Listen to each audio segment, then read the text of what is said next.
Hey everyone, and welcome back to The Wealth. Today we're going to be talking about the one, the only, Brian Rose. Before we get into all of that, I just want to remind you of our monthly shoutout giveaway. For those of you who are new and want to know how to enter, all you have to do is subscribe and then comment down below letting us know that you have subscribed, and we'll enter you into the giveaway automatically. Now without any further ado, let's just get straight into this video. Now we all know his net worth is $70.9 million.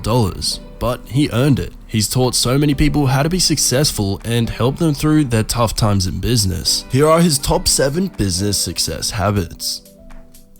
At number 1, we've got have a strategy. The key thing to Brian's great talent is not art or technology, it's strategy.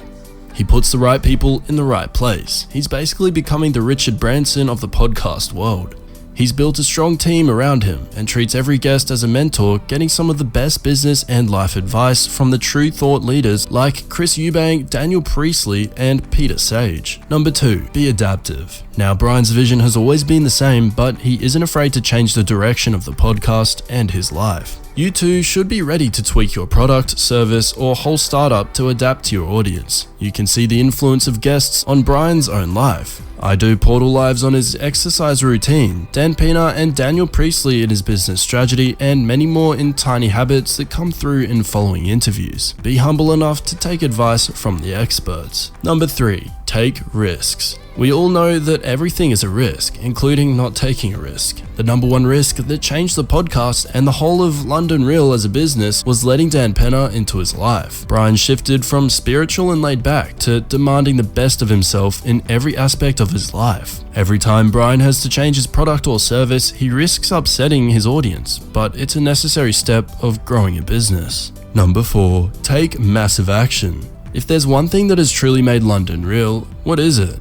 It's Brian's dedication to his work. With a full team, that dedication has become the backbone of London Real's entire brand, encouraging everyone to put in long hours to film, edit, distribute, promote, design, and mastermind the product, and mentor one another. Brian isn't free of other commitments. He prioritizes his wife and daughter, but still manages to put in extensive hours building something world-changing. Number 5, do good and get help. This is something you must experience to believe in. If you help others, you will be helped, but you have to act first. Oftentimes, the help you give turns and becomes incredibly valuable, helping you break through any barriers you wouldn't be able to surmount yourself. Though this takes time, consider that it took Brian 4 years before London Real started getting connected to and helped by some of the best entrepreneurs in the world.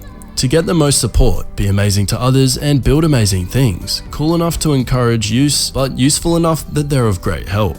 Number 6, tackle resistance. Brian says it, Tim Ferriss says it, and so do the Stoics. You have to move in the direction you want to avoid to move fastest. Do the thing that scares you. By doing the scariest task of the day, week, or month, your business will move in the right direction quickly. If you complete one of these scary tasks each day, you'll feel much more rewarded at the end of the week, month, and year. Finally, number 7.